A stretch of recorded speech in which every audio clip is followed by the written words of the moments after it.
আসসালামু আলাইকুম, সবাইকে কেমন আছেন? সকাল 5:30 বেজে দেখেন কী পরিমাণ বৃষ্টি পড়তেছে।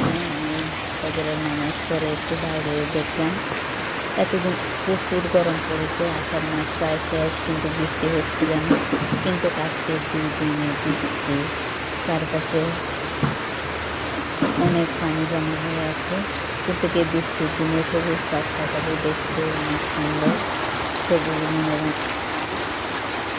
এগুলা দেখতে অনেক সুন্দর লাগে। চারপাশে বড় দিকে পানিগুলো অনেক শান্তি লাগে দেখতে।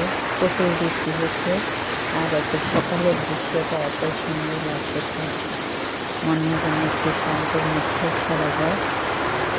তো আর এদিকে বৃষ্টি খুশি। সব ভালো থাকুন, সুস্থ থাকুন। বৃষ্টি